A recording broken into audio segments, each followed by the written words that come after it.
Ce conseil de golf est une présentation de Cobra Puma Golf. Salut tout le monde! Pour le conseil de golf de cette semaine, je veux parler de crochet extérieur, la fameuse slice, mais je veux aborder le sujet de façon différente. Bien souvent, on s'attaque au problème racine, la source. Mais on pense que pour ce qui est de la suite, tout va rester dans l'ordre, comme ce l'était. Malheureusement, lorsqu'on modifie un élément technique dans l'élan, il y a énormément de modifications par la suite, modifications au niveau des sensations. Donc, il y a une rééducation musculaire à faire. Et spécialement pour la slice, le crochet extérieur, ça se produit au sommet de l'élan arrière.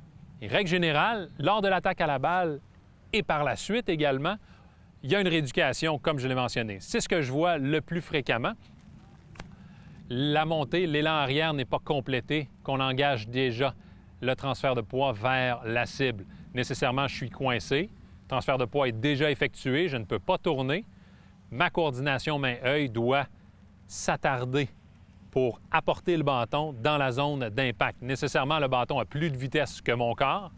Résultat, je dois contrôler la face de bâton en pliant le coude, le fameux chicken wing que l'on mentionne en anglais.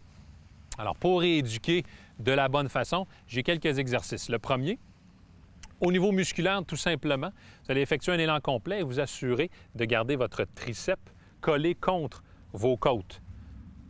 Portion avant, côté cible.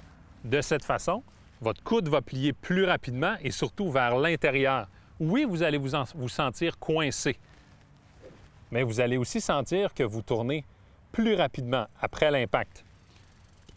Même chose avec une sensation physique. Vous pouvez prendre un couvre-bâton, vous le placez sous le bras, sans faire d'élan arrière complet, seulement pour vous donner un certain momentum, et vous voulez garder le couvre-bâton en place. Vous allez vous obliger à tourner plus rapidement après l'impact et surtout, garder tout ça bien compact. Si vous voulez travailler avec le côté droit, là, on a travaillé le côté gauche. Le côté droit, lui, on veut activer le relâchement du bâton. On était habitué à retenir. Là, on doit rééduquer à relâcher. Alors, j'ai une montre présentement. Si vous n'en avez pas, pensez simplement au revers de votre main basse, que vous soyez gaucher ou droitier ou gaucher. Votre main basse doit venir tout près de l'oreille extérieure, donc gauche pour les droitiers. Alors, nécessairement, vous gardez la forme compacte et surtout, regardez bien, lorsqu'on termine l'élan, le bâton lui pointe vers le bas. Alors que lorsque l'on contrôle la face de bâton, à la finition, le bâton termine parallèle au sol.